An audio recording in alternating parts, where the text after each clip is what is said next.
Welcome to this journey through one of the most chilling mysteries in American industrial history. Tell us where you're watching from now, because this story will haunt you in a way few other accounts can. We're about to delve into a mystery that spanned 4 decades, buried deep beneath the streets of Gary, Indiana, where one man defied all moral boundaries and left a legacy so horrifying that an entire community chose to seal away the evidence rather than confront the truth. It was the year 1953. The Korean War had just ended, and America was entering a period of unprecedented prosperity. Eisenhower sat in the White House. Television sets were appearing in living rooms across the nation. Levittown was expanding, the suburbs were blooming, and the American dream seemed within reach for anyone willing to work for it. In Gary, Indiana, however, the situation was more complicated. This steel town on the southern shore of Lake Michigan had exploded in population during the previous decades, drawing workers from across the country to feed the insatiable appetite of America's manufacturing heart. But beneath the promise of steady wages and industrial progress, something far darker was taking root in the city's forgotten places. Gary was a city built on steel and shadows. The massive mills that dominated the skyline worked around the clock, their furnaces painting the night sky orange and filling the air with the acrid smell of molten metal and coal smoke. The sound was constant, deafening the clang of machinery, the hiss of steam, the rumble of freight trains carrying raw materials in and finished products out. It was a city where people learned to sleep through noise that would drive outsiders mad, where the air itself tasted of metal and ambition, where fortunes could be made and lives could be lost with equal speed. The city had grown so rapidly that it seemed to have skipped adolescence entirely, jumping from raw frontier settlement to industrial powerhouse in less than half a century. Founded in 1906 by the United States Steel Corporation, Gary had been designed from the ground up as a company town, its streets laid out in perfect grids, its neighborhoods segregated by class and ethnicity, its entire existence predicated on the continuous production of steel. By the 1950s, over 178,000 people called Gary home, most of them dependent directly or indirectly on the mills for their survival. But there was another Gary, one that existed below the streets, a labyrinth of service tunnels, abandoned mine shafts, and forgotten passages that connected the old buildings downtown. These tunnels had been built in the early 1900s, some for utilities, others for coal delivery, still others for purposes now lost to history. The original city planners had been ambitious, creating an underground infrastructure that would support the city above. Steam pipes for heating, electrical conduits, water mains, coal chutes that led from the streets to basement furnaces. By the middle of the 20th century, most of these underground passages had been abandoned, rendered obsolete by newer technologies and changing needs, their entrances sealed or simply forgotten. As the city above continued its relentless expansion, to understand what happened in those tunnels, you must first understand the man who would transform them into something unspeakable. Herman Webster Mudgett, though he never used that name in Gary, was born in 1860, in New Hampshire, but that detail comes from records that may or may not be accurate, from a birth certificate that might belong to someone else entirely. The man who arrived in Gary in 1950, too, called himself Dr. Howard Harris, and he carried credentials that appeared legitimate, medical documents that seemed in order, references that checked out when anyone bothered to verify them, which few did. He was 51 years old when he came to Gary, though he looked older, his face weathered by experiences he never discussed, his eyes holding something that made people uncomfortable in ways they couldn't quite articulate. He was neither handsome nor ugly, neither tall nor short, neither friendly nor cold. He was perfectly, precisely unremarkable, the kind of man you could pass on the street every day for a year and never quite remember his face. Dr. Harris opened a medical practice in a three-story building on Broadway in the heart of downtown Gary, just 4 blocks from the county courthouse. The building itself was unremarkable red brick, built in 1922 by a Polish immigrant who'd made his fortune in construction, with a pharmacy on the ground floor and office spaces above. The pharmacy was run by an elderly man named Joseph Kravitz, who'd been there since the building opened and who welcomed the new doctor with genuine warmth. Kravitz was nearly 70, thinking about retirement, pleased to have a medical practice in the building where his customers could fill their prescriptions immediately after their appointments. What made the building valuable to Harris was something he discovered during his first week there. A door in the basement that opened onto a tunnel entrance, one that connected to the old coal delivery system that ran beneath several blocks of downtown. The building's original owner had never bothered to seal it, seeing no reason to block access to a system that might someday prove useful again. Harris saw it immediately, saw not just the tunnel, but the possibility it represented, the potential it held for purposes that existed only in the darkest recesses of his mind. The practice thrived initially.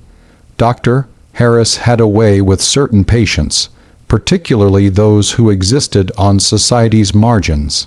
He charged less than other doctors, offered payment plans, asked no uncomfortable questions about immigration status or past histories.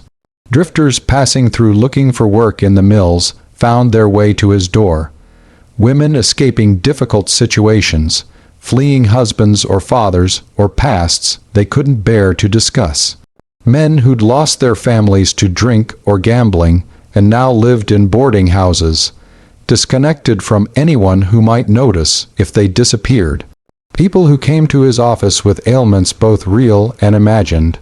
People who needed someone to listen, someone to care, someone to see them as human beings worth medical attention despite their circumstances. He listened, he cared, he saw them, and then he made them disappear. The transformation happened gradually. During his first months in Gary, Harris was simply a doctor, treating patients, building a practice, establishing himself in the community. He joined the local medical society. He attended church occasionally at St. Mark's Episcopal, sitting in the back pews and leaving immediately after services. He nodded to neighbors, discussed the weather with Kravitz, paid his rent on time to the building's owner, a widow named Mrs. Eleanor Pritchard, who lived in Indianapolis and managed her late husband's properties through a local agent. But at night, in those first months, Harris was doing something else. He was exploring. The tunnel system beneath Gary was more extensive than anyone realized. Starting from the door in his basement, Harris began mapping the passages, documenting their connections, understanding the geography of this hidden world. He worked methodically, carrying nothing but a flashlight and a notebook, sketching rough maps, noting places where tunnels intersected, where they dead-ended, where they opened into chambers or rooms or spaces that suggested possibilities. He found forgotten coal storage areas, their walls black with decades of dust. Utility rooms that hadn't been accessed in 20 years, their equipment rusted and silent. Passages that ran alongside the foundations of buildings, close enough that he could hear footsteps on the floors above.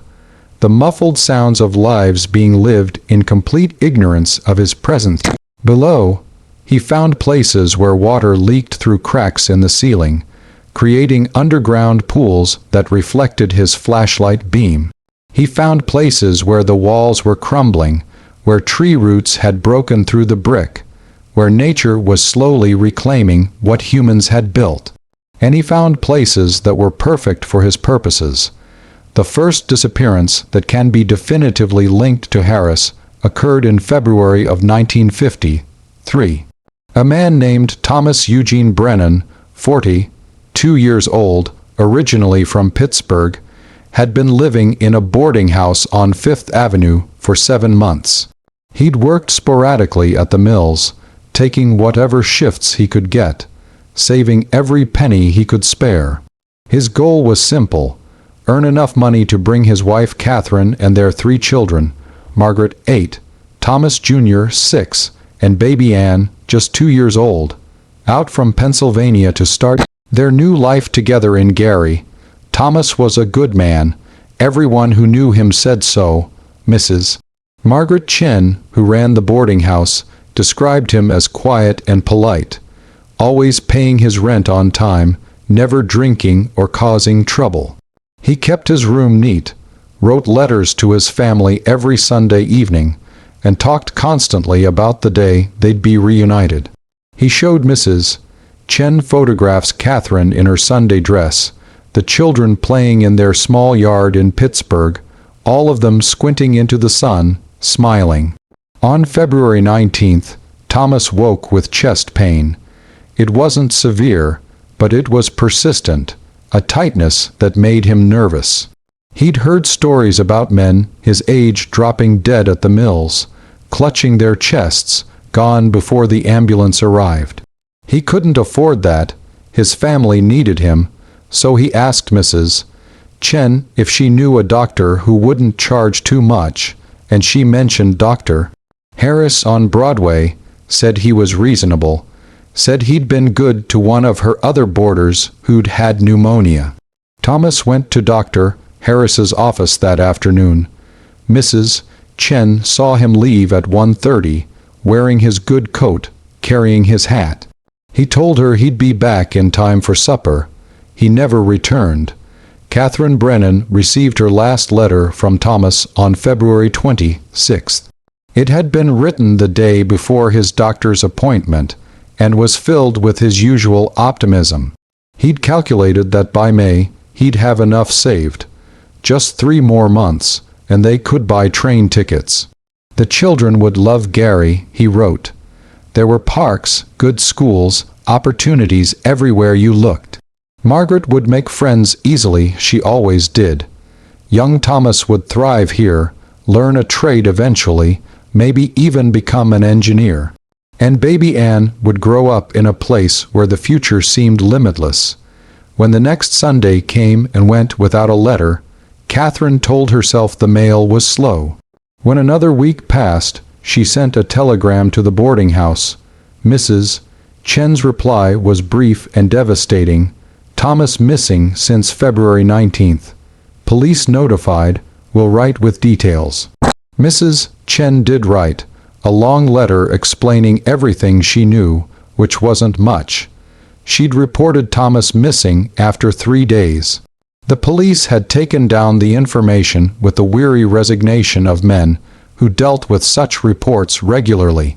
Men disappeared in Gary all the time, they told her. They moved on to Detroit or Chicago looking for better wages. They fell into the lake drunk. They got on the wrong side of loan sharks or bookmakers. They met women and forgot about the families waiting for them elsewhere. A missing boarder was barely worth the paperwork. But Thomas Brennan hadn't been that kind of man. Mrs. Chen knew it. Catherine knew it. And after receiving 4 more telegrams and 3 long-distance phone calls from a desperate wife in Pittsburgh, Detective Robert Kowalski finally agreed to investigate. Kowalski was a 20-year veteran of the Gary Police Department, a second-generation Polish-American whose father had worked the mills until emphysema claimed him at age 54. Robert had joined the force to escape that fate, to use his mind instead of his body, to make a difference in a city that desperately needed good men willing to stand between chaos and order. He was 43 years old, married to his high school sweetheart Anna, father to 3 daughters and 1 son. He was tired the job did that to you, but he still cared, still believed that every missing person deserved someone to look for them. His investigation led him to Dr. Harris's office. The doctor was cooperative, professional, sympathetic. Yes, Mr. Brennan had been there, he confirmed after checking his records.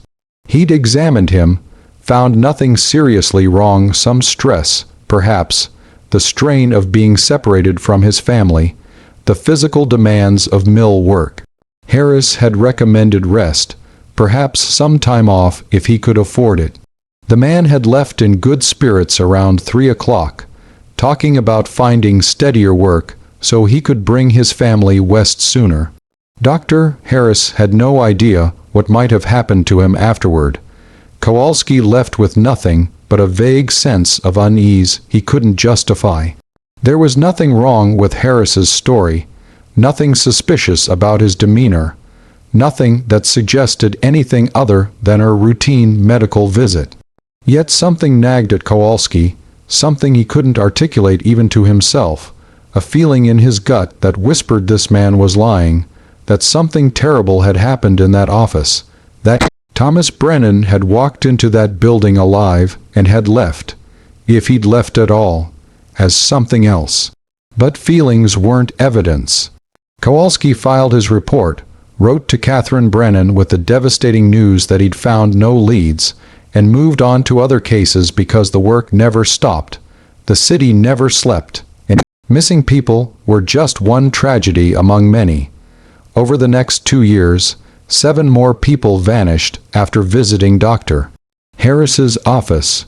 Maria Delacroix was next.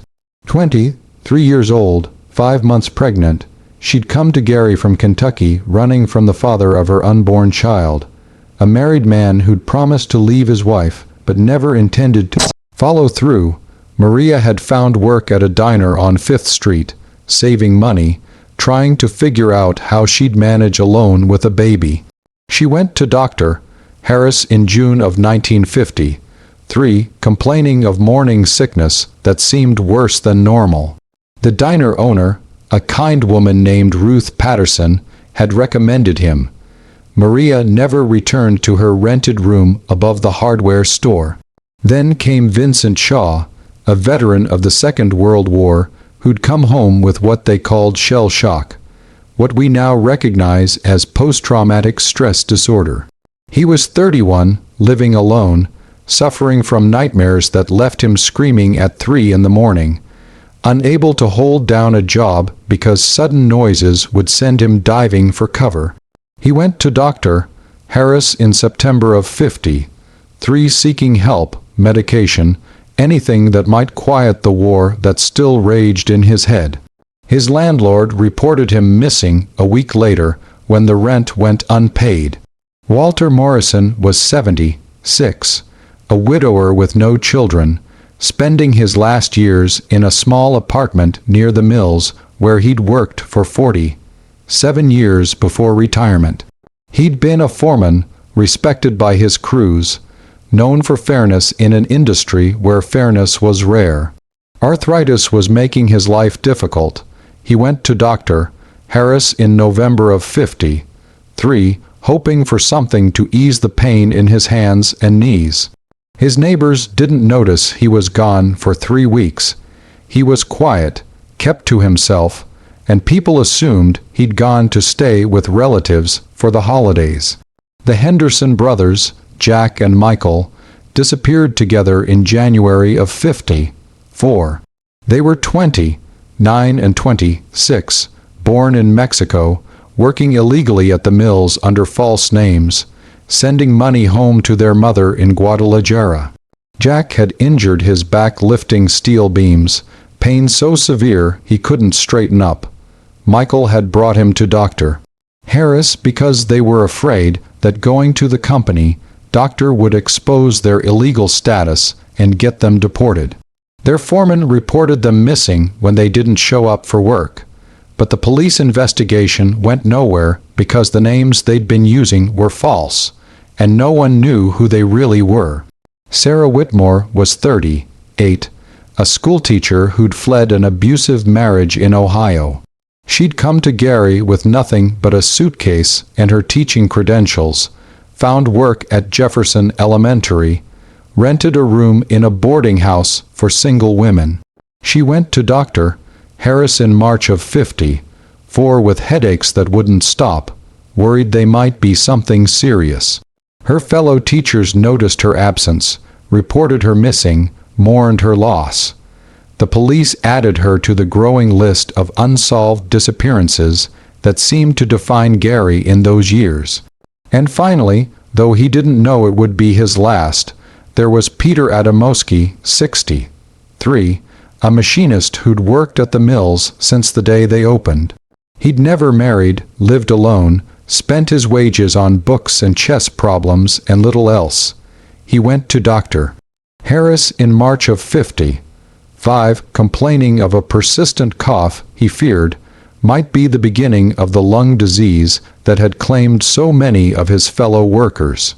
He disappeared without a trace, and this time, because he'd told his chess partner at the Workers' Club exactly where he was going, the police had a definite lead.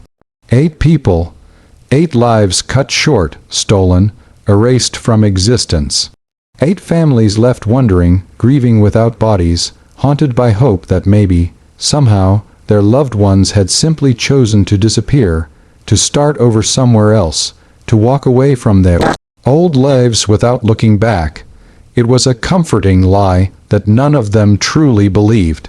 The breakthrough came from an unexpected source. A coincidence so ordinary it seems almost mundane given the horror it would reveal. In April of 1955, a young man named David Kowalski, nephew of Detective Robert Kowalski, son of Robert's younger brother Martin, took a job as a utility worker for the city of Gary.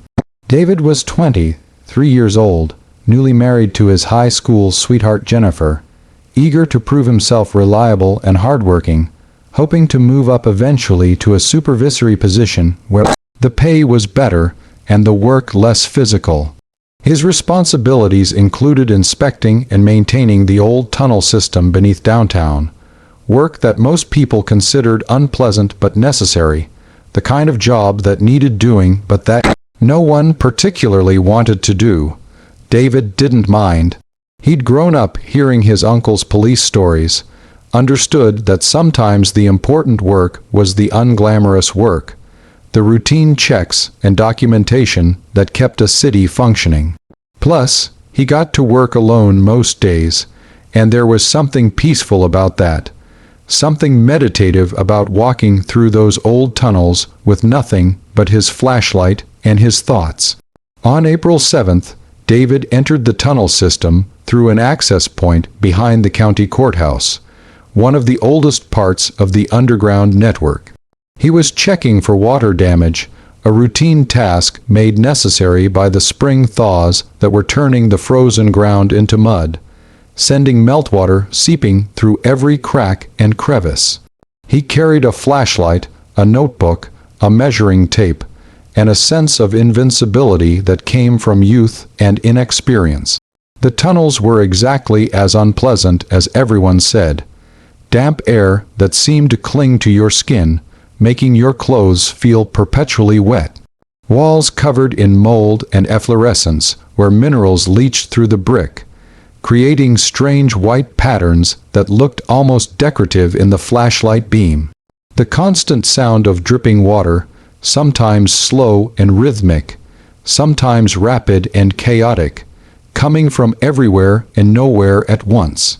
The smell of earth and decay and something else, something organic that David tried not to think about too carefully, that reminded him of roadkill left too long in summer heat. He'd been walking for perhaps 20 minutes, noting cracks and moisture levels in his log book, when he noticed something that didn't belong. A door. Not the kind of door you'd expect in a tunnel, not a utility access or equipment room with institutional gray paint and industrial hardware, but a proper door, painted green, painted recently enough that the color was still vibrant, with a lock that looked new, brass fittings that gleamed when his flashlight hit them. David stood in front of that door for several minutes, his flashlight beam illuminating the fresh paint that seemed absurdly out of place in this forgotten space. Everything else down here was old, deteriorating, forgotten. This door was maintained. Someone had been here recently, had cared enough to paint it, to keep the lock oiled and functional. Common sense told him to note its location and report it to his supervisor. Curiosity, however, is a powerful force, particularly in the young, particularly in men who have grown up hearing their uncle's stories about investigations and mysteries, and the satisfaction of solving puzzles that seemed unsolvable. He tried the handle, locked as expected. He examined the frame, looking for any indication of what might lie beyond. Nothing, no signs, no labels, no explanation. Just that green door, sealed tight, refusing to yield its secrets. He knocked, feeling foolish even as he did it. Who would be down here? What would they be doing behind a locked door in an abandoned tunnel? But he knocked anyway, listened for any response, heard nothing but his own breathing and the endless dripping of water. David stepped back, studied the door from different angles, made detailed notes about its location 47 feet from the courthouse access point, north side of the main passage, no markings or identifying numbers.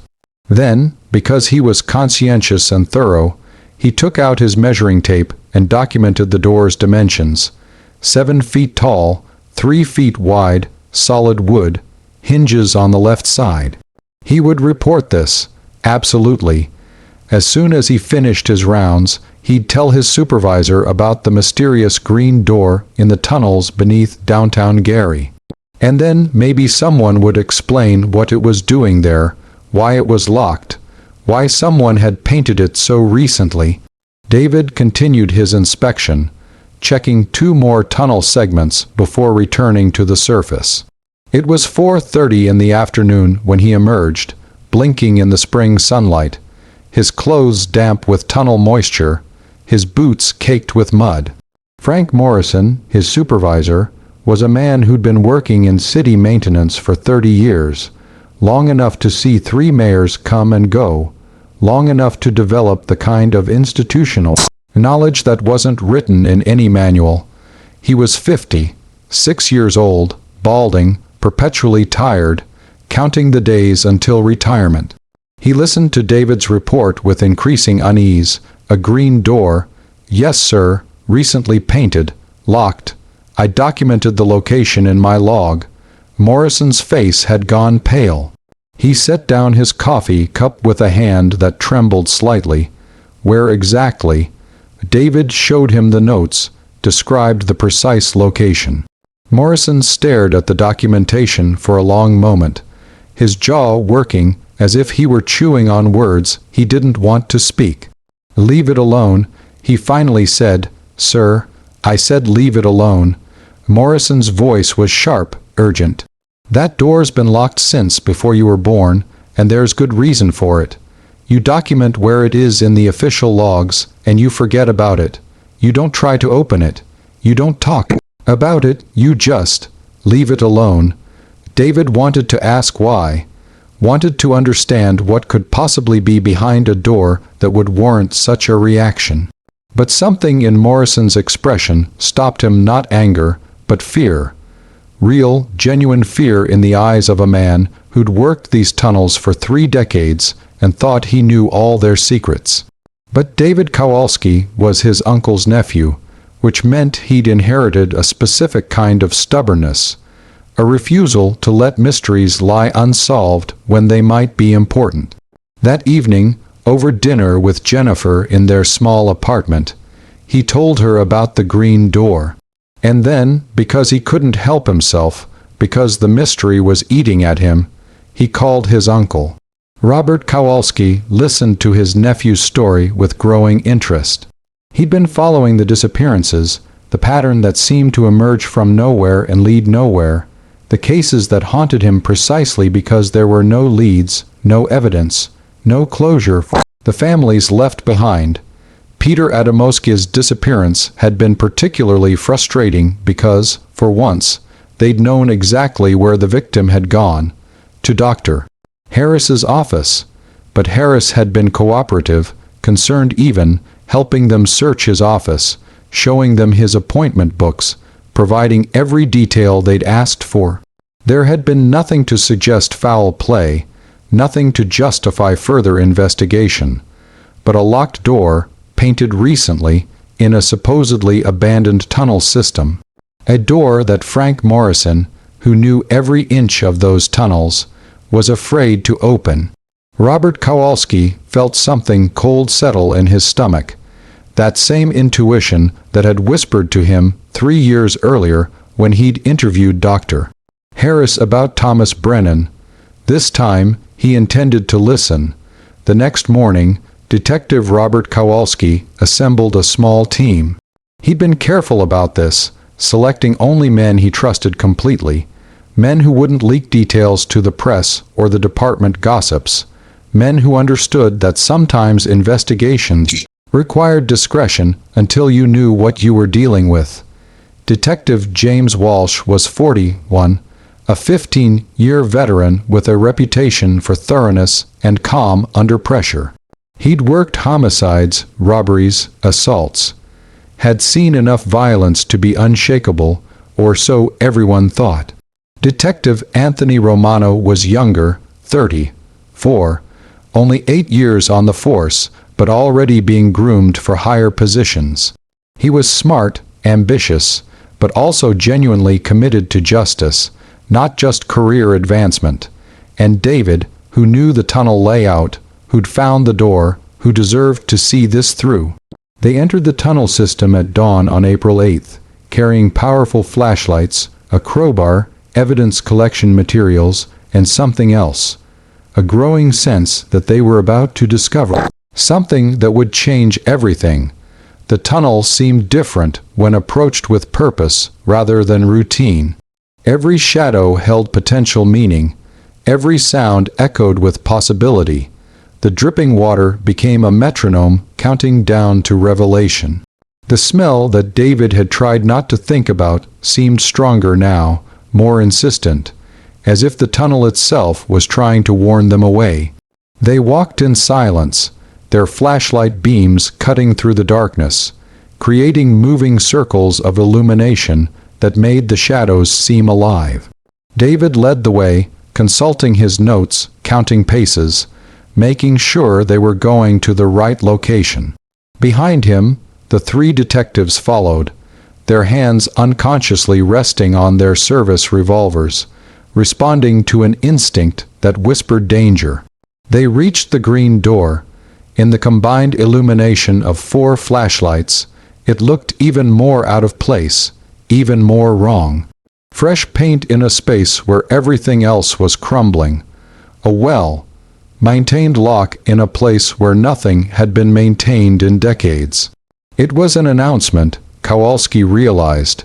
Someone had painted this door green on purpose, had wanted it to stand out, to be noticed. But noticed by whom? Who else came down here? Who else knew these tunnels existed? Kowalski tried the handle. Locked, as David had reported. He called out, identifying himself as police, giving anyone on the other side a chance to respond peacefully. His voice echoed down the tunnel, came back to them distorted and strange. No response except their own words repeated endlessly, growing fainter with each iteration. Walsh produced the crowbar from his equipment belt. On your word, detective. Kowalski nodded. Do it. The door was solid oak, heavy, built to last. But the frame was old brick and mortar that had been weakening for decades, moisture seeping in, freeze, thaw cycles creating tiny cracks that expanded year after year. Walsh positioned the crowbar, braced himself, and pulled. The first strike produced only a crack in the mortar. The second widened it. The third caused a chunk of brick to fall away. Walsh repositioned, tried again. On the 5th strike, something gave, not the door itself, but the entire frame, pulling away from the wall, bricks tumbling loose, mortar turning to powder. The door swung inward. The smell hit them first. Even decades later, those who were there would struggle to describe it accurately. It was the smell of death, yes, but also something else: chemical, medicinal. Formaldehyde and chloroform and other substances that belonged in hospitals and morgues and laboratories, not in a tunnel beneath a Midwestern city. It was the smell of preservation, of someone trying to hold back decay through chemical means, of nature being denied its course through human intervention. Romano vomited immediately, turning away, his flashlight dropping and rolling across the tunnel floor, its beam spinning wildly across walls and ceiling. David stumbled backward, his hand over his mouth, his eyes watering. Walsh froze, his face going white, every muscle in his body tensing as if preparing to run. Only Kowalski maintained his composure, though it took everything he had. He'd been a detective for 20 years. He'd seen murder victims, suicide victims, accident victims in various states of decay. He'd thought he was prepared for anything. He was wrong. Beyond the door was a room. Not a natural cave or a simple storage space, but a room that someone had constructed with care and purpose, with attention to detail that spoke of planning and patience, and a mind that worked in ways that defied normal comprehension. The walls had been lined with brick, mortared carefully, smoothed and sealed to create a space that was separate from the tunnel, insulated from the damp and cold.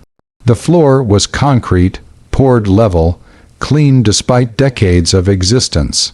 There was electrical wiring running along the ceiling, connected to lights that were currently off, that drew power from somewhere in the city's grid, that meant someone had been coming here regularly enough to need illumination. There were shelves along one wall, made of metal, the kind you might find in a hospital or laboratory. They held jars, bottles, medical instruments arranged with disturbing precision, scalpels, forceps, bone saws, clamps, needles, all clean, all ready for use, all gleaming in the flashlight beams as if they'd been polished recently. There was a table in the center of the room, stainless steel, with drainage grooves cut into its surface. And there were bodies, not recently deceased. Some of these remains had been there for years, preserved through methods that would later require forensic experts to explain. They lay on metal gurneys that someone had somehow transported into this underground chamber, wheeled through the tunnels from God knew where, positioned with care in this awful space. Some were in advanced stages of decomposition, despite the preservation attempts.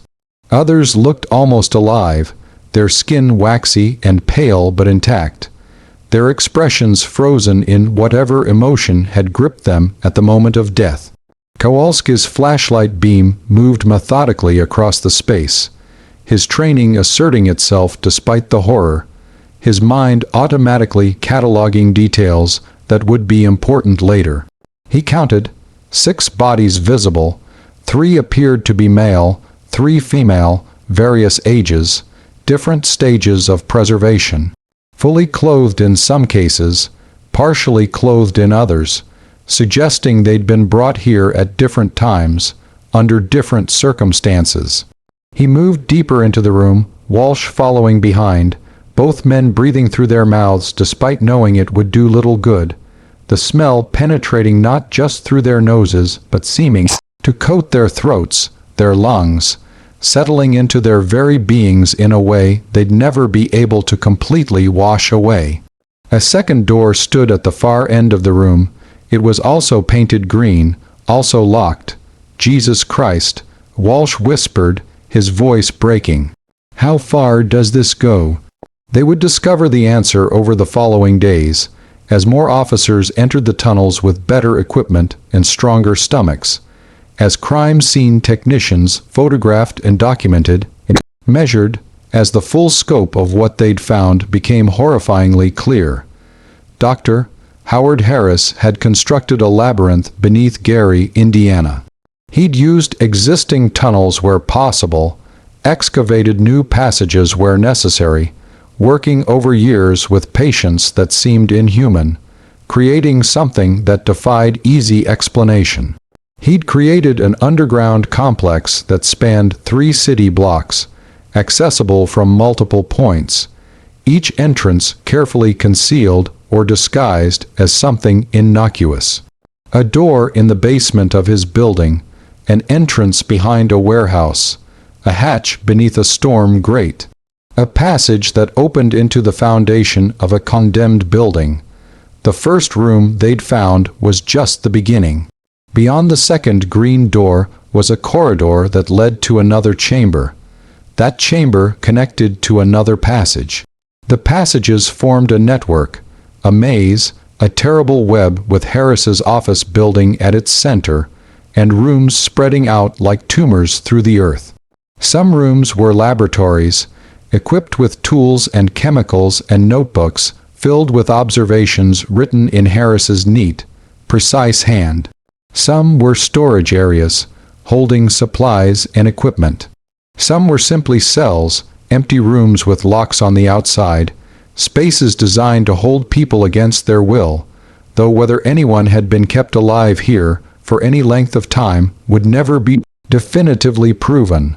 By the time the police finished their initial survey, they'd located 23 bodies. 23 human beings who'd walked into Dr. Harris's office with pain or fear or hope, seeking help from someone they trusted to heal, and had never walked out. 23 individuals reduced to remains in underground tombs, preserved like specimens in a collection that served purposes only their collector understood. The arrest came swiftly. Officers arrived at Dr. Harris's office on the morning of April 9th. It was a Thursday. The waiting room held 3 patients: Mrs. Patterson with her chronic back pain, Mr. Chen seeking treatment for his diabetes, and a young woman whose name would never be recorded because she fled when the police arrived, terrified by their presence for reasons that had nothing to do with Dr. Harris. Harris was with a patient when they entered, conducting an examination with the same professional care he'd always shown. Detective Kowalski would remember, always, the expression on Harris's face when they came into the examination room. Not surprise, not fear, not even resignation. Something closer to relief, as if he'd been waiting for this moment, perhaps even hoping for it, as if carrying his secrets alone had become more burden than he could bear. "Gentlemen," he said calmly, straightening up from where he'd been examining Mrs. Patterson's spine. "Let me finish with Mrs. Patterson, and then I'll accompany you wherever you need me to go. Now," Kowalski said, his voice harder than he intended, anger bleeding through his professional composure. He'd seen what was in those tunnels. He'd counted the bodies. He knew that Mrs.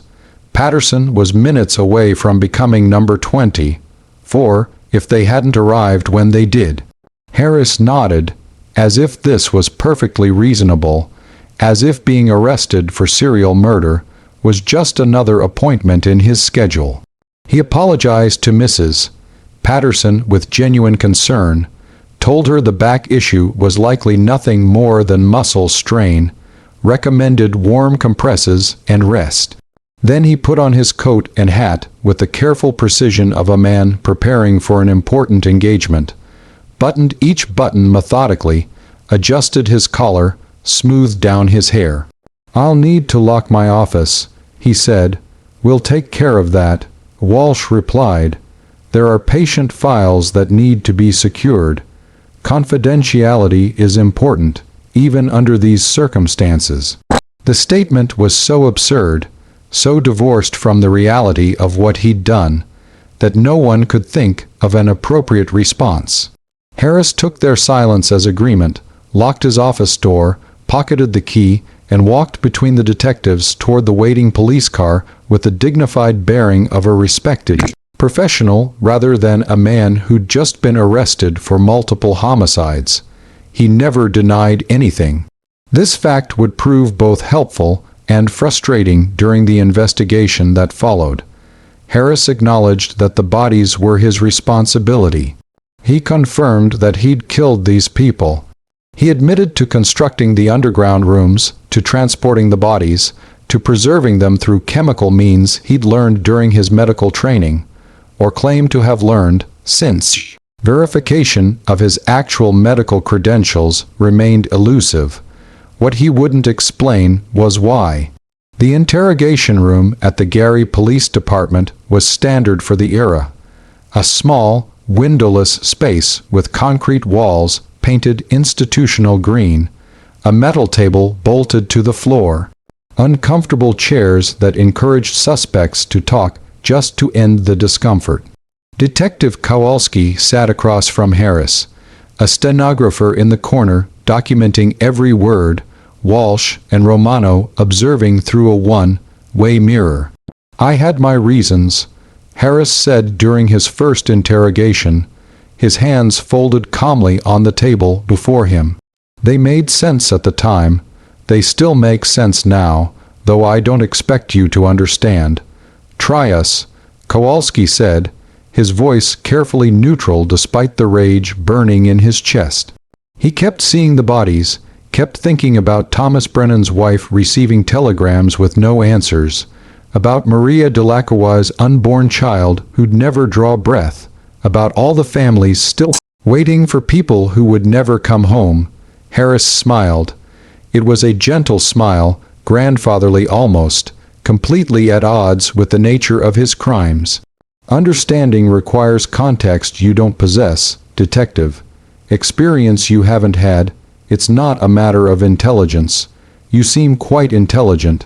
It's a matter of perspective." What perspective makes it acceptable to murder 23 people? Murder is a legal term, not a medical one. I prefer to think of it as facilitated transition from one state of being to another. They were suffering, many of them. Thomas Brennan, for instance, did you know his heart was failing? He would have died within 5 years, possibly less, leaving his family destitute.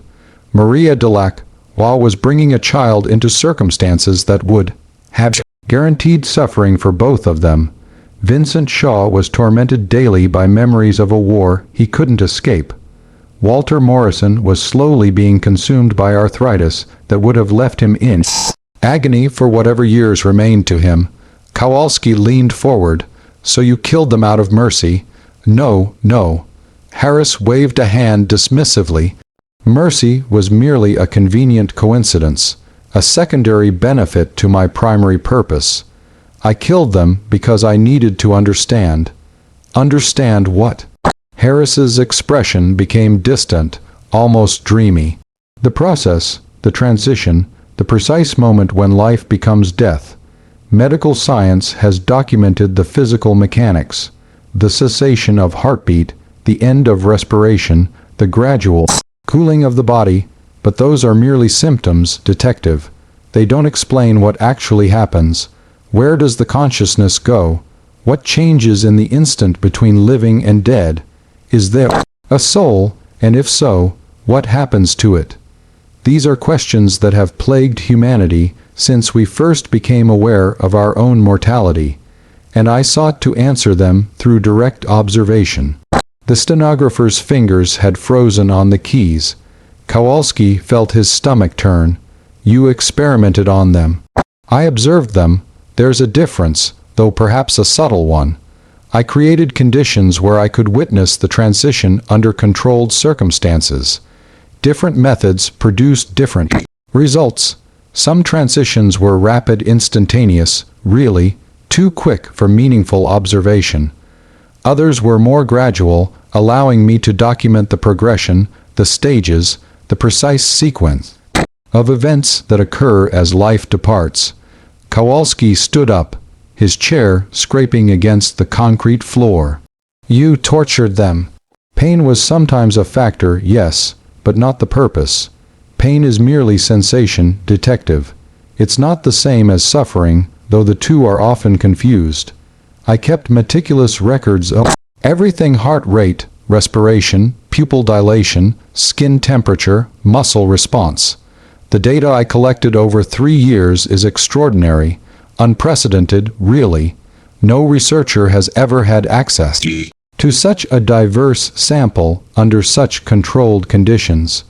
Where are these records? In my office, filed alphabetically by subject name. I was always careful about documentation.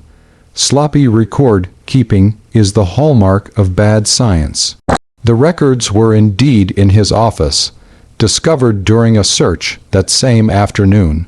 23 folders, each one containing detailed observations of a person's death, written with the clinical detachment of a scientist documenting a laboratory experiment. Photographs, dozens of them, showing the victims at various stages before, during, and after death. Charts tracking vital signs as they deteriorated. Notes on which methods produced which results, which chemicals affected the body in which ways, which preservation techniques worked best for long-term storage. Reading those files would haunt the investigators for the rest of their lives. The level of detail was extraordinary. Harris had documented everything, not just the physical processes of dying, but also the victims' emotional states, their pleas for help or mercy, their final words. He'd noted all of it with the same dispassionate precision he might have used to document the growth of bacteria in a petri dish. The trial began in September of 1955. The courtroom was packed every single day, people lining up hours before the doors opened to secure seats, journalists filling the press box, photographers capturing every moment. This was the biggest case Gary had ever seen, bigger than any robbery or assault or gang killing. This was something unprecedented, something that seemed to transcend normal categories of crime. The prosecution, led by District Attorney Marcus Williams, had the easiest job of his career in terms of evidence, and the hardest job in terms of maintaining his composure. Williams was 46 years old, a career prosecutor who'd sent dozens of criminals to prison, who prided himself on professional detachment and legal precision. But this case tested him in ways nothing else ever had. The evidence was overwhelming, undeniable. 23 victims identified through personal effects, dental records, and the missing person reports that had accumulated over the previous 3 years. The underground chambers photographed and documented, the construction clearly the work of months or years of careful planning. Harris's fingerprints everywhere, on the doors, on the medical instruments, on the bottles of preservative chemicals. Witnesses who placed the victims at his office before their disappearances. And then there were the notebooks, the photographs, the detailed records that documented every aspect of his crimes with a thoroughness that seemed obscene. Williams began his opening statement by asking the jury to remember that the people in those underground rooms had been human beings. He held up photographs, not of the bodies as they'd been found, but of the victims as they'd been in life. Thomas Brennan, smiling with his family in Pittsburgh, Maria Delacroix in her high school graduation photo, Vincent Shaw in his Army uniform, Walter Morrison at his retirement party from the mill, Jack and Michael Henderson with their mother in Guadalajara, Sarah Whitmore with her third-grade class, Peter Adamowski playing chess at the Workers' Club. These were people, Williams said, his voice thick with emotion. They had lives, dreams, families who loved them. They went to Dr. Harris seeking help, and he turned them into specimens. He stole not just their lives but their dignity, their humanity, their right to be remembered as anything other than subjects in his twisted experiments. The defense, assigned to a young public defender named Patricia Stone, who'd drawn the short straw, had an impossible task. Stone was 31 years old, only 5 years out of law school, appointed to this case because the senior public defenders had all found reasons to recuse themselves. She was bright, dedicated, idealistic, and completely unprepared for the reality of defending Howard Harris. Her strategy was to argue diminished capacity, to suggest that Harris was mentally ill and therefore not fully responsible for his actions.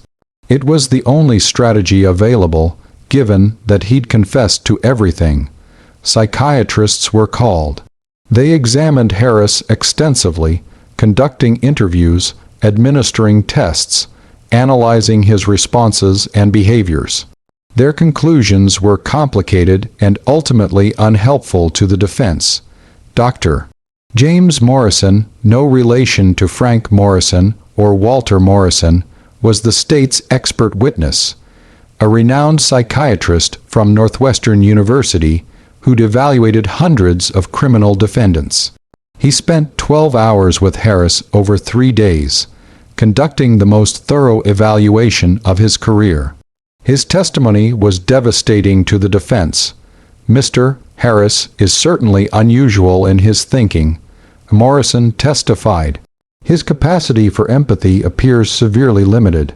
He demonstrates what we might call compartmentalized morality.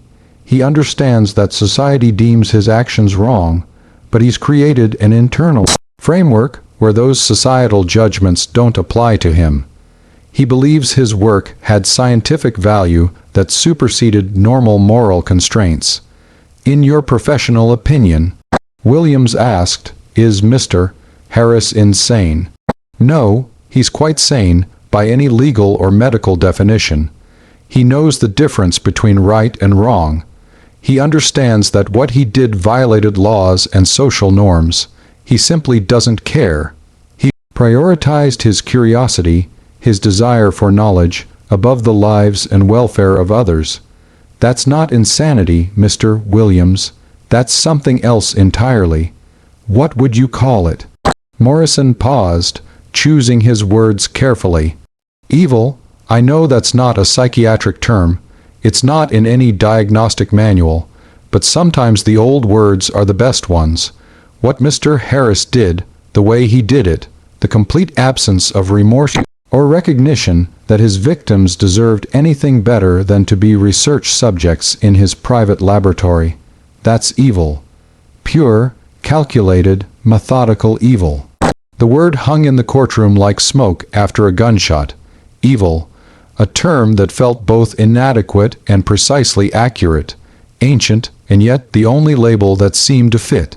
Harris himself took the stand on the trial's 8th day, against Patricia Stone's vigorous advice.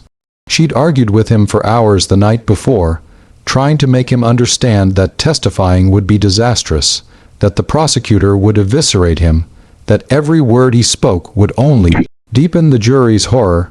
I want them to understand, Harris had said calmly. I need to explain. They won't understand. They can't. You're going to make it worse. Worse than 23 consecutive life sentences.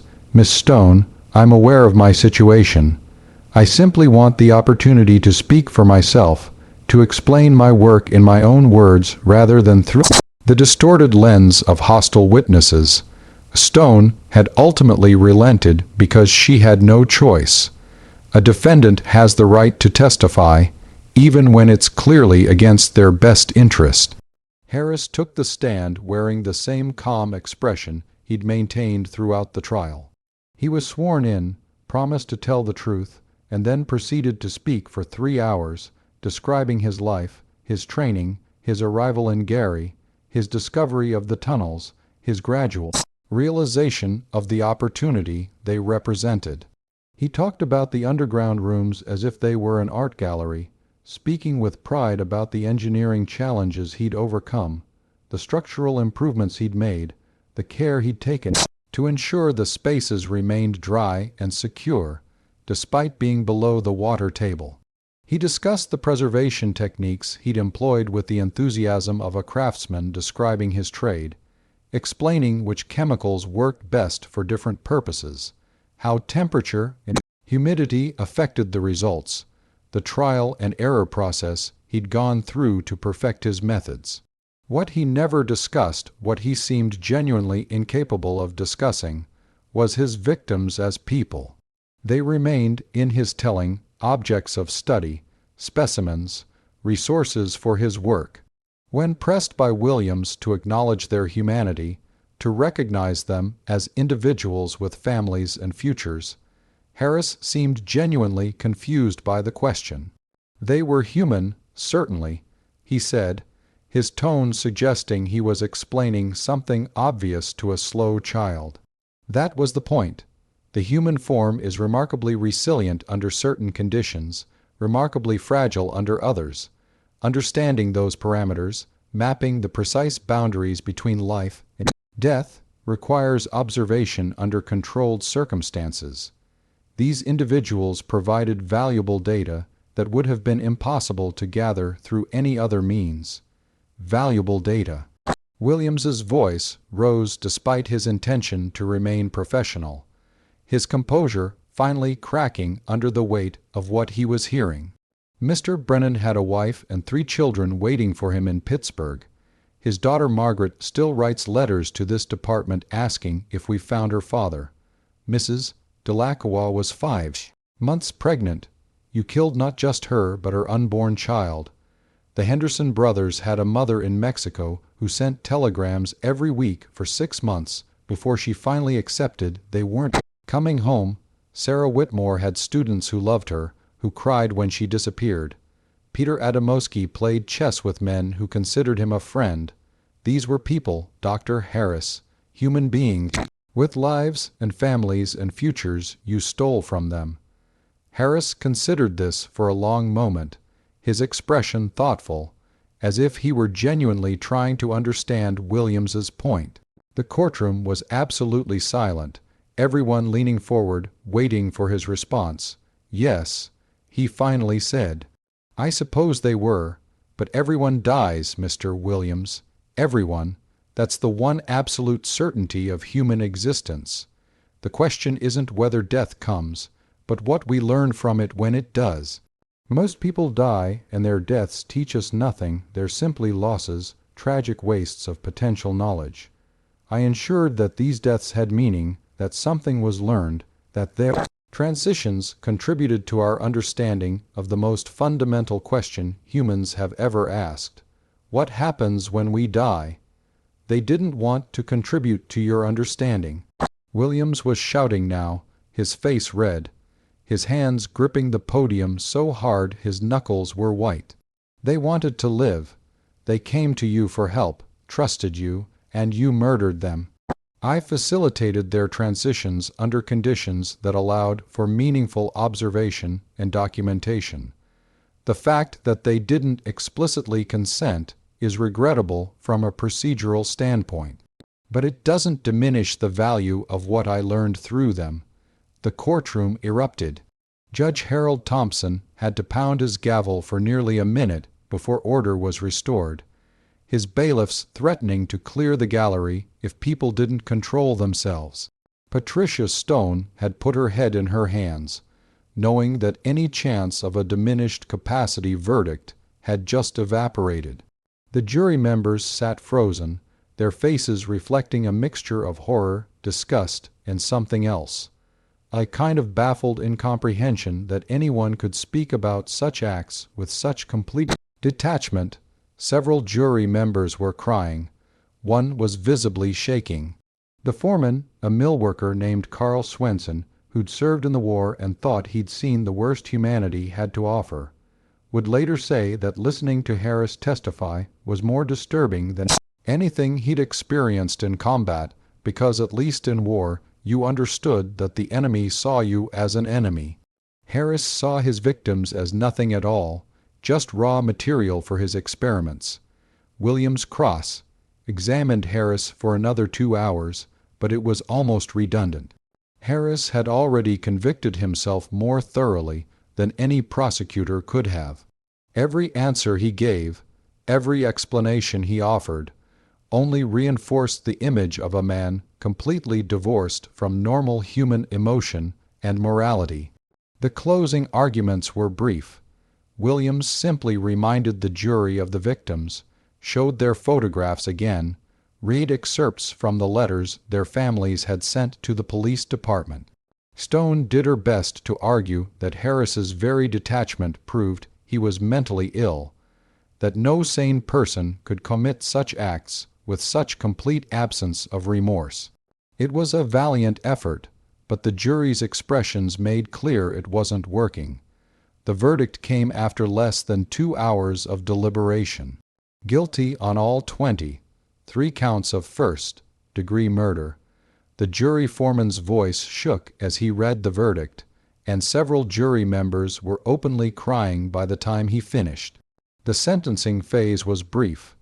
Indiana had abolished the death penalty in 1953, just 2 years before Harris's arrest, replacing it with life imprisonment. Some people considered this unfortunate timing. Harris would have been one of the last executed if the law hadn't changed. Others saw providence in it, arguing that execution would have been too merciful, that Harris deserved decades behind bars to contemplate his crimes. Judge Thompson sentenced Harris to 23 consecutive life sentences, ensuring that even with parole, though parole seemed unthinkable, he could never be released. The judge's voice was steady as he read the sentence, but his hands trembled on the papers before him. "Mr. Harris," Thompson said, "I've been a judge for 27 years. I've presided over hundreds of trials, sentenced countless criminals to prison. I thought I understood the range of human depravity. You have shown me I was wrong. What you did goes beyond ordinary crime, beyond even the most heinous acts I've encountered. You turned human beings into specimens, reduced people to objects, transformed the sacred trust between doctor and patient into a grotesque mockery. You will spend the rest of your natural life in prison, and even that seems inadequate punishment for what you've done." Harris listened to the sentence with the same calm expression he'd maintained throughout the trial. When Judge Thompson asked if he had anything to say before being remanded to custody, he stood and addressed the court one final time. "I regret that my work will remain incomplete," he said, his voice clear and steady. "I had planned to document my findings more thoroughly, to create a comprehensive record that might have proven valuable to medical science, to psychology, to our understanding of human consciousness and the nature of death itself. That opportunity is now lost. The knowledge I gained over 3 years of careful observation will die with me, which seems a greater tragedy than the individual deaths that made it possible. But I understand that society has different priorities, values individual lives over the advancement of knowledge. I accept your judgment, though I don't agree with your reasoning." He paused, seeming to consider whether to say more. "I would add only this: someday, medical science will answer the questions I sought to explore. Researchers will map the neurology of dying, will understand the chemical and electrical processes that define the boundary between life and death. When that day comes, perhaps my work will be viewed differently. Perhaps future generations will recognize that I was simply asking the right questions ahead of my time, using the only methodology available to me in an era before sophisticated imaging technology and non-invasive observation techniques. Until that day, I suppose I must be content with having satisfied my own curiosity, even if I couldn't satisfy the world's. The faces of those who died are clear in my memory. I remember every moment I spent with each of them. That knowledge will sustain me through whatever years remain. Thank you for allowing me to speak." He sat down. The courtroom was silent except for the sound of someone sobbing. Catherine Brennan, Thomas's widow, who'd traveled from Pittsburgh for the trial and who would never fully recover from the loss of her husband and the knowledge of how he'd died. Harris was led from the courtroom without another word. He would spend the next 32 years in Pendleton Reformatory, later renamed the Indiana State Reformatory, in a cell that measured 8 feet by 10 feet. He was a model prisoner, by all accounts quiet, cooperative, spending his days reading medical journals and philosophical texts, writing in notebooks that were periodically confiscated and examined for security purposes. The question of what to do with the tunnels became a matter of intense debate in Gary. Some argued for keeping them as evidence, perhaps eventually as a memorial to the victims. Others wanted them destroyed entirely, the passages collapsed and filled, the horror buried literally as well as figuratively. City council meetings became heated affairs, with victims' families demanding action, citizens expressing fear that the tunnels might attract morbid curiosity seekers or become some kind of macabre tourist attraction. In the end, practical concerns won out. The tunnel system was too extensive, too connected to the city's infrastructure, to be completely destroyed without risking damage to the buildings above. The water mains, electrical conduits, and steam pipes that ran through those passages were still essential to downtown's functionality. Destroying everything would require evacuating entire blocks, tearing up streets, rebuilding from scratch, an expense the city couldn't afford. Instead, the decision was made to seal the chambers where the bodies had been found. City workers poured concrete, built brick walls, blocked every access point they could find to those specific rooms. The goal was to ensure no one could enter those spaces again, to transform them from crime scenes into tombs, sealed away from human access. The bodies had been removed, of course, given proper burials after months of forensic examination. But the rooms themselves, the spaces where such horrors had occurred, were entombed in concrete and brick. The official mapping of which passages had been sealed was deliberately vague, the specific locations classified to prevent people from seeking them out. The entrances from Harris's building and the other access points he'd used were sealed with steel doors and concrete. Warning signs were posted. Locks were installed on remaining tunnel access points. The message was clear. What had happened down there was finished, sealed away, not to be revisited. But here's what troubles people who know the full story. The police never found all the tunnels. David Kowalski, who'd spent weeks helping map the underground complex, who'd been there for every discovery, who'd walked those passages until he knew them almost as well as Harris himself, was certain there were sections they'd missed, rooms they'd never discovered, passages that had escaped their search. The geometry didn't work out.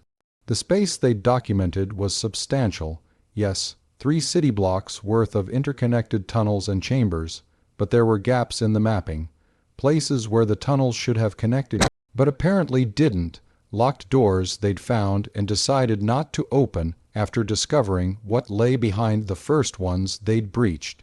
We sealed what we knew about. David said years later, in an interview conducted when he was an old man dying of lung cancer, his years working in utility tunnels and later at the mills finally catching up with him.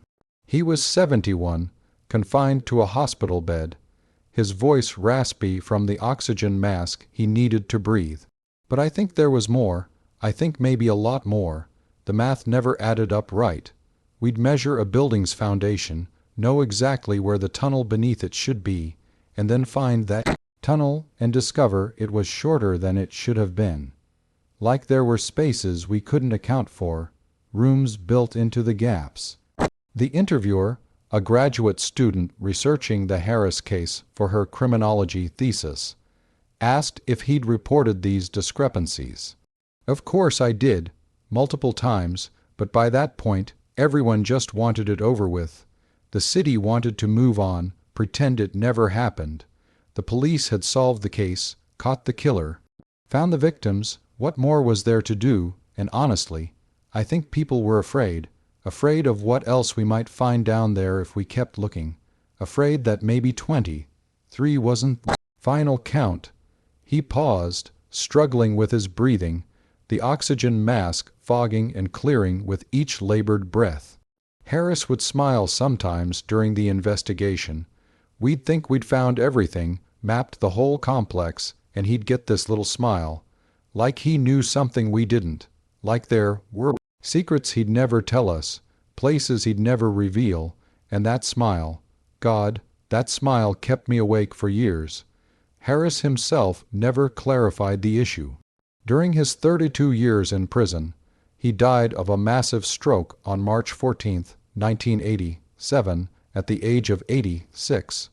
He was interviewed countless times by journalists, psychiatrists, criminologists, FBI profilers building their nascent understanding of serial killers, and true crime writers researching books about his case. He would discuss his techniques willingly, his methods, his thinking. He seemed almost eager to explain the engineering challenges of building rooms beneath a city, the careful planning required to avoid detection, the satisfaction of creating something complex and hidden. But when asked directly about the extent of his underground construction, about whether all his victims had been found, about whether there might be other rooms no one had discovered, he would simply smile. That smile became famous in criminal psychology circles. The Harris smile, they called it. A gentle, knowing expression that suggested secrets he would never share, knowledge he would take to his grave, mysteries that would outlive him. Profilers studied photographs of that smile, analyzed its meaning, debated whether it indicated that there were indeed more victims or whether Harris was simply enjoying keeping people wondering. The consensus eventually settled on the latter, that Harris liked being enigmatic, liked knowing something others didn't, liked the power that came from withholding information. But consensus isn't certainty. The official count remained 23 victims. But questions persisted, nagging doubts that refused to be buried as completely as those tunnel chambers had been sealed. There were the missing person reports that couldn't be definitively connected to Harris but fit the pattern. 11 individuals who disappeared in Gary between 1952 and 55, who'd last been seen in the vicinity of his office or in the downtown area where his tunnel system existed, whose cases remained officially unsolved. The police investigated each one thoroughly after Harris's arrest, reviewing the files, re-interviewing witnesses, looking for any evidence that might connect these disappearances to the man they'd caught. Without bodies or direct evidence, they couldn't make the connection, but the timing was suspicious. The demographics matched Harris's pattern: people on society's margins, individuals whose absences wouldn't create immediate alarm. And in several cases, witnesses remembered seeing the missing persons near Harris's building, though none could confirm they'd actually entered his office. Catherine Brennan, who'd never remarried, who'd raised her 3 children alone while working as a seamstress in Pittsburgh, made multiple trips to Gary over the years. She attended every parole hearing, though Harris was never actually eligible for parole. The hearings were procedural formalities, standing up each time to describe what his actions had done to her family. Margaret, her eldest daughter, had never fully recovered from losing her father, developing anxiety and depression that required years of treatment. Thomas Jr. had struggled in school, getting into fights, acting out his grief and confusion in ways that nearly derailed his adolescence. Baby Ann grew up with no memory of her father at all, knowing him only through photographs and stories.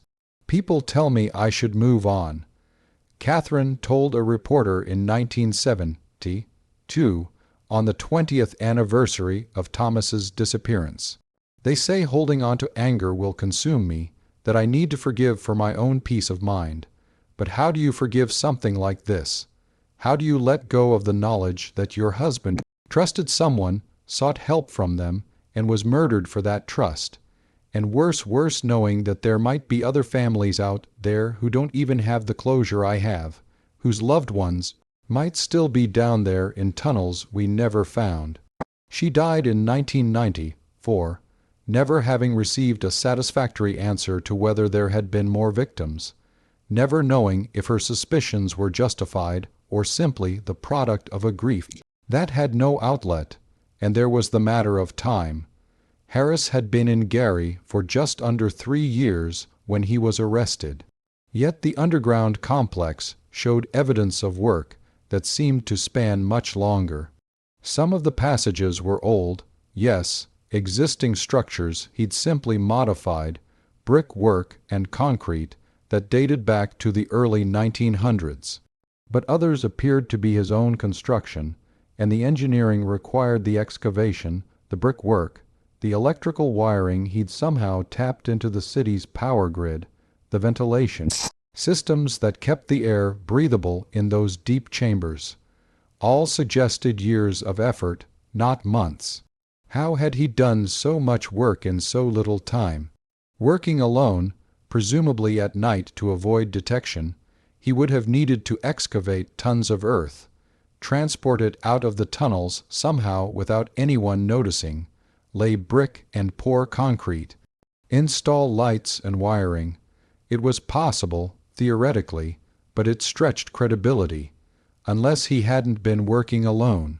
This possibility haunted investigators, but was never proven. Harris insisted he'd worked alone, had needed no assistance, had been motivated by a desire to keep his work private and uncompromised by others' involvement. But some detectives, particularly Walsh and Romano, weren't convinced. The scale of construction seemed to require help, or at minimum, much more time than 3 years. Where was he before Gary? Became a question that haunted investigators for decades. The credentials he'd carried were forgeries, they'd determined. Dr. Howard Harris had never been licensed to practice medicine in Indiana, or any other state they could find. Herman Webster Mudgett appeared to be a name he'd stolen from historical records.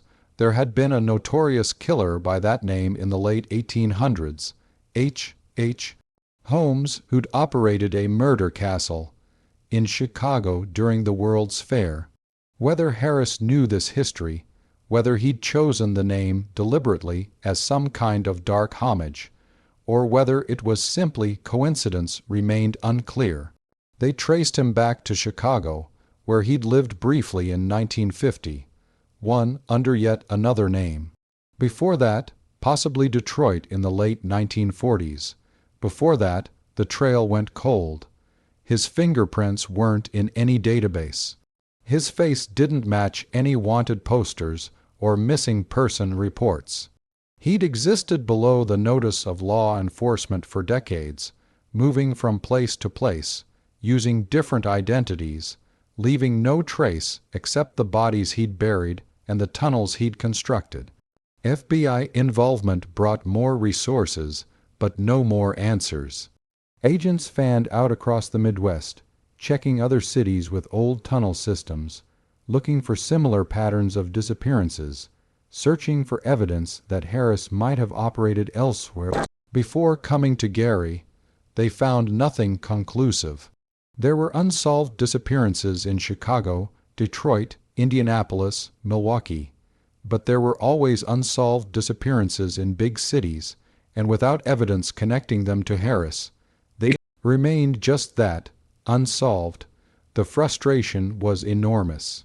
Here was a man who'd murdered at least 23 people, who'd worked for years or possibly decades, who might have left other victims in other cities, and yet huge gaps remained in his history. Where had he come from? Who had trained him in medicine, or had he simply taught himself from textbooks? How long had he been killing? Were there other tunnel systems in other cities, other sealed chambers waiting to be discovered? Harris died with those secrets. The stroke that killed him came suddenly, leaving him unconscious for 3 days before his heart finally stopped. There was no deathbed confession, no final revelation. Just silence, and then absence, and then cremation at the state's expense with no mourners, no ceremony, no one to mark his passing except a brief notice in the prison records. The story of Dr. Howard Harris and his underground chambers became a wound in Gary's civic consciousness, a reminder that evil doesn't always announce itself with violence and chaos. Sometimes it works quietly, methodically, in dark places beneath our feet, while we go about our daily lives unaware. The case changed how people thought about trust, about medical professionals, about the spaces beneath their cities. The building where Harris had his practice was demolished in 1960, 7 years after his arrest. The decision was controversial. Some argued it should be preserved as a reminder, others that it should become a memorial to the victims. But the building's owner, Mrs. Pritchard, wanted it gone, couldn't bear knowing she'd been collecting rent from a monster, couldn't stand the thought of people making pilgrimages to gawk at where such horrors had been planned. She paid for the demolition herself and donated the land to the city. It became a parking lot that still exists today, unremarkable except for a small plaque installed in 2003 that reads, "In memory of those lost 1950 to 1955, may they rest in peace." The entrances to the tunnel system that could be safely sealed were filled with concrete. Others remain, though they're locked and monitored, off-limits to everyone except city maintenance workers who navigate them with maps that deliberately exclude certain passages, certain doors, certain spaces that were deemed better left undisturbed. David Kowalski's concerns about undiscovered rooms were never officially addressed, but they sparked changes in how the city managed its underground infrastructure. The tunnel system was remapped in 1960, this time more carefully, with every passage documented and sealed access points clearly marked. Whether this new mapping found anything the original investigation had missed remains classified.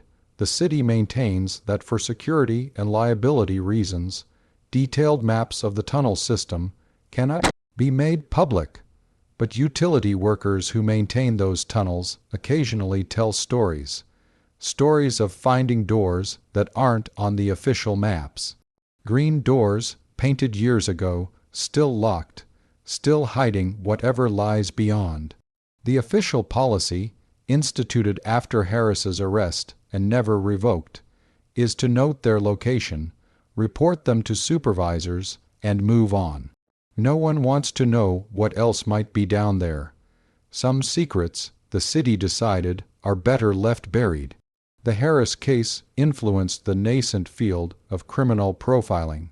FBI agents who'd worked on the investigation went on to develop protocols for investigating serial killers, recognizing patterns that would later be applied to other cases. Harris became Case Study 7 in the FBI Criminal Personality Research Project. His notebooks and recordings studied extensively by behavioral scientists trying to understand what drives someone to commit such acts. Psychiatrists still debate his diagnosis. Psychopathy seems obvious, the lack of empathy, the instrumental view of other humans, the complete absence of remorse.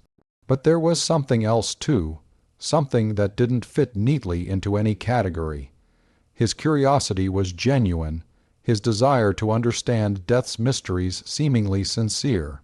He wasn't motivated by sadism or sexual gratification like many serial killers. He wasn't driven by voices or delusions. He was driven by questions, by a need to know that overrode every moral constraint most people internalize from childhood. He's what you might call a pure example. One FBI profiler said in a 1980 documentary about the case, "Most serial killers have multiple motivations: power, control, sexual satisfaction, revenge. Harris seems to have been motivated almost entirely by curiosity. He wanted to understand death, and he was willing to kill to do it.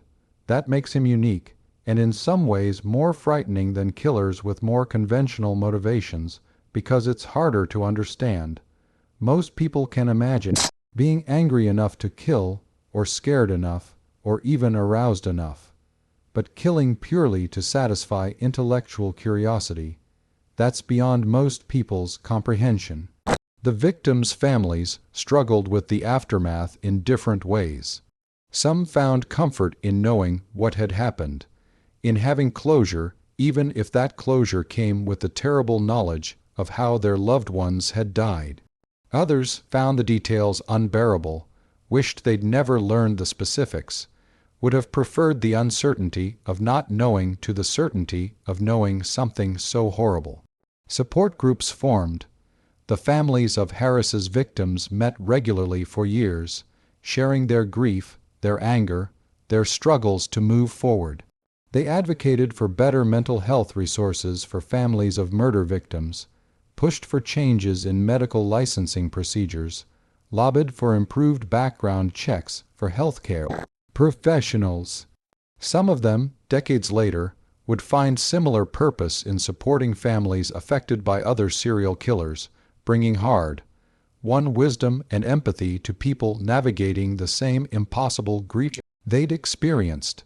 The Henderson brothers' mother, Maria, never learned the full truth. Her sons had used false names, and by the time their bodies were identified through the tattoos they both carried, matching designs of the Virgin of Guadalupe, she was too elderly and ill to travel. From Mexico, the Gary police sent an officer who spoke Spanish to inform her, but the cultural and language barriers made full explanation difficult. She died believing her sons had been killed in an industrial accident, which seemed a mercy given the alternative. Maria Delac was parents buried their daughter and unborn grandchild together in a cemetery outside Louisville, Kentucky. Her mother never spoke her name again after the funeral, the grief too enormous to contain in words.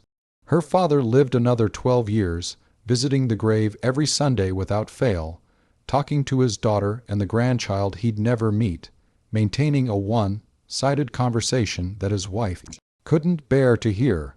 Vincent Shaw's case particularly haunted the Veterans Administration. Here was a man who'd survived the beaches of Normandy, who'd fought his way through France and Germany, who'd made it home alive only to be murdered while seeking help for wounds that weren't visible but were just as real as any bullet could have caused.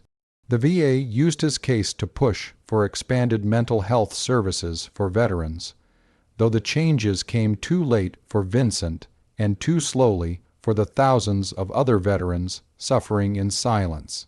Walter Morrison's funeral was attended by 200 former mill workers, men who'd worked under him for decades and who wanted to pay their respects to a man who'd treated them fairly in an industry where fairness was rare. They pooled their money and erected a headstone that read, "A fair boss and a good man, taken too soon." None of them could articulate why his death seemed to hurt more than all the other mill deaths they'd witnessed. The accidents, the diseases, the simple wearing out of bodies subjected to too much heat and heavy labor. Perhaps it was because Walter had survived the mills, had made it to retirement, had earned his rest, only to have it stolen by someone who should have been helping him. Sarah Whitmore's students at Jefferson Elementary planted a tree in her memory, a sugar maple that still stands in the schoolyard today. Every spring when it blooms, the current teachers tell new students about Miss Whitmore, though they edit the story significantly, talking about a beloved teacher who went missing, leaving out details of how she died and where she was found. The tree has grown tall over the decades, its branches providing shade for children who never knew her but who benefit from the memorial her death inspired. Peter Adamos, Giz Chess Club, retired his seat. For 10 years after his death, no one sat in the chair where he'd always played his games, where he'd taught younger players strategies and tactics, where he'd spent countless evenings in quiet concentration and friendly competition. Eventually, a new member, unaware of the tradition, sat there, and the old, Timers decided it was time to let the memorial end. But they still talk about Peter sometimes, still remember his favorite openings, still tell stories about the quiet machinist who'd loved the game more than anything except perhaps his work. The mystery of whether there were more victims has never been definitively resolved. In 1989, 4 years after Harris's death, a construction crew working on a downtown renovation broke through into a previously unmapped section of the tunnel system. The foreman, a man named Richard Martinez, who'd grown up in Gary and knew the Harris story, immediately stopped work and called the police. Detective Sarah Chen, no relation to Margaret Chen, the boarding house owner from the original case, led the investigation. She was 34, part of a new generation of Gary police officers who'd grown up hearing about the Harris case, but who brought modern forensic techniques and fresh perspectives to cold cases. What they found was a small chamber, approximately 12 feet by 12 feet, with brick walls and a concrete floor. Empty, no bodies, no equipment, no obvious signs of use. But there were marks on the walls, scratches that might have been made by fingernails, stains that might have been blood, though decades of moisture had made definitive testing impossible. And there was a door, painted green, but so faded the color was barely visible, that led to a dead end that had been bricked up from the other side. The discovery made national news. Journalists descended on Gary, dredging up the Harris case, interviewing surviving family members, demanding to know whether the city had been negligent in its original investigation. The mayor held a press conference promising a thorough search of the entire tunnel system using ground, penetrating radar, and other modern technology. The search lasted 3 months. They found 11 previously unmapped chambers. 7 were empty. 3 contained old utility equipment, pumps, electrical transformers, storage materials from the 1920s. 1 contained something else, a skeleton, human, adult, gender indeterminate due to the state of preservation. No clothing, no identification, no way to determine how long it had been there or how the person had died. DNA testing was attempted, but the remains were too degraded. Forensic anthropologists estimated the skeleton was at least 30 to 40 years old, possibly older. It could have been a homeless person who'd taken shelter in the tunnels and died of natural causes. It could have been someone who got lost exploring and couldn't find their way out. It could have been Harris's work. Or it could have been there long before Harris ever came to Gary, evidence of some other tragedy, some other forgotten crime. The skeleton was buried in an unmarked grave after all attempts at identification failed. The 11 chambers were sealed with concrete, their locations documented but not publicized.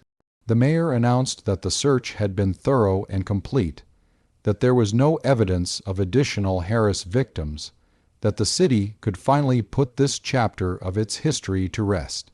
Not everyone was convinced. David Kowalski's son, Michael, had followed in his father's footsteps and become a city utility worker. Michael had been part of the 1989 search, and he'd noticed the same geometric irregularities his father had documented decades earlier. Places where the tunnels should connect but don't. Spaces that appear to exist in the blueprints but can't be accessed. Walls that sound hollow when you tap them but have no visible doors. My father died believing there were parts of that complex we never found. Michael told a reporter in 2005, on the 50th anniversary of Harris's arrest. I'm starting to think he was right. I've worked these tunnels for 20 years, and I've found things that aren't on any map. Doors that are sealed from the other side, passages that dead end but shouldn't based on the building foundations above them. It's like there's a shadow system underneath the system we know about. and Harris is the only one who knew how it all connected. The reporter asked if Michael thought there were more bodies down there. He'd paused before answering, choosing his words carefully. "I think there are more secrets down there. Whether those secrets include bodies, I don't know, but I know that Harris was smarter than we gave him credit for, more patient, more careful. He built that complex over years, maybe decades. He planned everything meticulously. Does it really make sense that we found everything in a few weeks of searching, that a man who'd hidden his work so successfully for so long would suddenly have all his secrets exposed?" The question hangs over Gary still, a shadow that never quite lifts. Tour companies occasionally offer haunted tunnels as experiences, though they're not allowed into the actual Harris-related sections. The tours stick to safe, sanitized parts of the tunnel system, telling edited versions of the story that emphasize the mystery while downplaying the horror. The city tolerates these tours reluctantly, recognizing that the Harris case has become part of Gary's identity, whether anyone likes it or not. True crime enthusiasts make pilgrimages to the parking lot where Harris's building stood. They take photographs, record podcasts, speculate endlessly about what else might be hidden beneath the city. Some of them try to access the tunnels illegally, forcing the city to increase security and implement harsher penalties for trespassing. In 2015, a YouTuber who'd snuck into the tunnels claimed to have found another green door. His video showed what appeared to be a wooden door, painted green, in a section of tunnel that didn't match any official maps. Before he could document it further, he was caught by security and arrested. The city claimed the door in his video was a fake, that he'd staged it for views. But the video went viral, accumulating millions of views, spawning countless conspiracy theories about what Gary is hiding beneath its streets. The story of Dr. Howard Harris and his underground chambers remains a disturbing reminder that evil doesn't always announce itself with violence and chaos. It can work quietly, methodically, wearing the face of a trusted professional, operating in dark places while the world above continues unaware. It reminds us that monsters don't always look monstrous, that the person who offers help might be the most dangerous person you ever meet. The case changed Gary in ways both obvious and subtle. Trust in medical professionals, never absolute but generally high, became something to be verified rather than assumed. Patients started asking more questions, doing more research, seeking second opinions. Background checks for healthcare workers became more rigorous, not just in Indiana, but across the country as the Harris case influenced policy nationwide. The tunnel systems beneath cities received more attention and scrutiny. Other municipalities began mapping and securing their underground infrastructures, recognizing that these forgotten spaces could harbor dangers no one had anticipated. What had been seen as harmless abandonments became potential security risks, requiring active management. But perhaps the deepest change was something less tangible, a recognition that the world contains mysteries we may never fully solve, questions we may never completely answer. 23 victims were found and identified. Their families received closure, however terrible that closure might have been. But the possibility that there were more, that somewhere in the darkness beneath Gary or beneath other cities, other victims remain unfound, is a weight that never quite lifts. Catherine Brennan's question, "How do you let go of the knowledge that there might be other families out there who don't even have the closure I have?" remains unanswered. It haunts not just the families of known victims, but anyone who learns the story and allows themselves to fully contemplate its implications. The Harris smile, that gentle expression suggesting secrets never shared, has become a symbol in criminal psychology. It represents the ultimate power of the criminal, not physical power, not the power to take life, but the power to withhold truth, to leave mysteries unsolved, to maintain control even from prison, even from death. It's a reminder that closure is sometimes incomplete, that justice doesn't always mean full truth, that some questions may have to remain questions forever. Detective Robert Kowalski retired in 1970, 20 years after the Harris investigation. He'd solved hundreds of cases in his career, put away dozens of criminals, earned commendations and respect. But when asked in his retirement interview what case stayed with him most, he didn't hesitate. Harris, he said. Always Harris, because we won and lost at the same time. We caught him, stopped him from killing again, gave some families closure, but we never really understood him, never got the full truth, never knew if we'd found everyone. That's the case that keeps me awake sometimes, even now, wondering what we missed, wondering what's still down there. He died in 1998, age 87, respected by his colleagues and community. His funeral was attended by dozens of fellow officers, active and retired. His nephew David gave the eulogy, talking about a man who dedicated his life to justice, who'd never stopped caring about the victims, who'd carried the weight of unsolved mysteries with grace and determination. He taught me. David said, his voice breaking, that doing the right thing doesn't always mean everything turns out right. Sometimes you do your best, work as hard as you can, follow every lead, and you still don't get all the answers, but you do it anyway, because the alternative is to not try at all, and that's not acceptable. The victims are memorialized now in ways they weren't during their lives. A memorial wall at Gary City Hall lists all 23 names, with space left intentionally blank below. Space for names that might someday be added if more victims are ever identified. Each year on April 8th, the anniversary of David Kowalski's discovery of the Green Door, a ceremony is held. Family members who are able attend, city officials speak, names are read aloud, candles are lit. It's a small ceremony, never attracting much media attention, attended mostly by people with direct connections to the case. But it persists year after year, ensuring that Thomas Brennan, Maria Delacroix, Vincent Shaw, Walter Morrison, Jack and Michael Henderson, Sarah Whitmore, Peter Adamowski, and all the others are remembered not as victims or statistics or specimens, but as people who lived, who mattered, who deserved to have their names spoken and their lives acknowledged. The ceremony is also a reminder that evil is not ancient history, not something confined to the past. It walks among us, sometimes openly, sometimes hidden.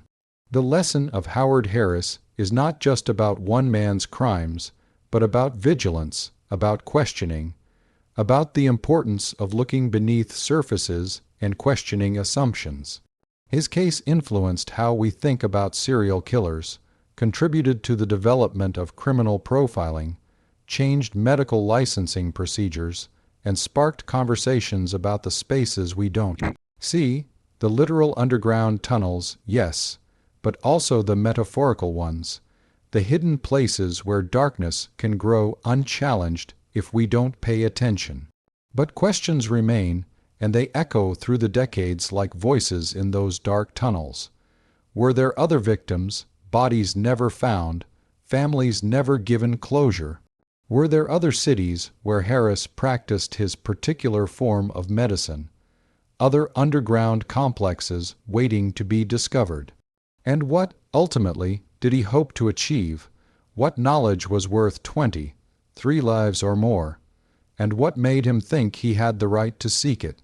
To this day, utility workers in Gary occasionally report finding doors in the tunnel system that aren't on any official maps.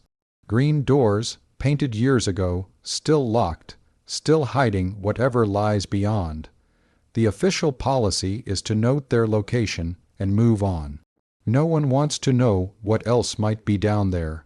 Some secrets, they've decided, are better left buried. And on quiet nights, when the mills have shut down for maintenance and the city falls into a rare silence, people who live in the downtown area sometimes report strange sounds from beneath streets, echoes that might be water dripping or ventilation systems or settling foundations, or might be something else entirely. Something that's been waiting in the darkness for 40 years, or 50, or 70, waiting for someone curious enough or foolish enough to turn a key and open a door that should have remained closed forever. The truth is that we may never know the full extent of what Howard Harris did. We may never know how many victims there really were. We may never fully map the complex he created beneath Gary. And perhaps that's the most disturbing legacy of all, not just what we know about his crimes, but what we don't know, what we can never know, the questions that will outlive everyone who investigated the case, everyone who knew the victims, everyone who remembers when the story was news rather than history. The Harris case teaches us that evil is patient. It plans, it works in darkness, it smiles and keeps secrets. And sometimes, no matter how hard we try, no matter how thorough our investigations, no matter how much we want closure and answers and the comfort of knowing we've seen the full picture, sometimes evil wins by simply refusing to tell us everything, by leaving us with questions, by maintaining mysteries that haunt us long after the criminal is gone. The story of the secret tunnels where bodies were hidden for 40 years is not just about what was found, but about what remains unfound. It's about the darkness beneath our feet and the darkness within human nature. It's about trust betrayed and lives stolen and families shattered. It's about justice achieved and justice denied. It's about answers and questions, closure and mystery, truth and secrets. It's about the fact that sometimes, even when we catch the monster, even when we stop the killing, even when we do everything right, we still don't win completely. The monster still keeps some of its power, still holds some cards, still leaves us wondering, and that, perhaps, is the most honest truth we can acknowledge. Not every story has a neat ending, not every mystery gets solved, not every question has an answer. Sometimes we have to live with uncertainty, carry the weight of not knowing, accept that the world is messier and more complicated than we'd like it to be. The green doors in the tunnels beneath Gary are real. Some have been opened, some remain sealed. Some may exist that no one knows about yet, waiting in the darkness for discovery or destined to remain hidden forever. We don't know which is worse, finding what's behind them or never finding it at all. What we do know is that 23 people died in those tunnels. 23 people who deserved better, who trusted when they shouldn't have had to question, who sought help and found horror instead. Their names deserve to be remembered, their lives deserve to be acknowledged, their families' pain deserves to be honored. And the questions their deaths raised about safety, about trust, about the darkness that can hide in plain sight, those questions deserve to be asked, again and again, by every generation as a reminder that vigilance is never paranoia, when the alternative is enabling monsters to work in darkness. The story of Dr. Howard Harris remains a disturbing reminder that the boundary between civilization and barbarism is thinner than we like to believe, maintained only by the constant choice to value human life, to respect human dignity, to see others as people rather than objects. When that boundary is crossed, when someone chooses to treat people as specimens, as means to an end, as resources to be used, the horror that results echoes through time. But questions remain, questions that wake people up at night, that gnaw at the edges of certainty, that whisper in the darkness. How many doors are still sealed? How many chambers remain undiscovered? How many victims lie in darkness, unknown, unmourned, waiting for someone to finally find them and bring them home? To this day, the tunnels beneath Gary hold their secrets. The maps show only what was found, not what might remain hidden. The official count stands at 23, but the unofficial questions never stop, and perhaps that's appropriate. Perhaps some mysteries are meant to remain unsolved, not because we want them to, but because they serve as reminders that evil is real, that vigilance matters, that the darkness is never as far away as we'd like to believe. And on silent nights, when the wind blows in from Lake Michigan and the streets of downtown Gary are empty, people still report hearing sounds from beneath the pavement. The echo of water dripping, the creak of old foundations settling, the whisper of air moving through sealed passages. Or maybe something else, something waiting, something that knows secrets it will never tell, mysteries it will never reveal, truths it carries alone in the darkness beneath a city that tried to forget but never quite could. If this journey through one of the darkest chapters in American industrial history resonated with you, if you find yourself pondering the nature of evil and how it can hide in plain sight, then consider subscribing to the Untold Hour. There are many more stories waiting to be told, mysteries buried in time that deserve to be examined with the respect and seriousness they demand.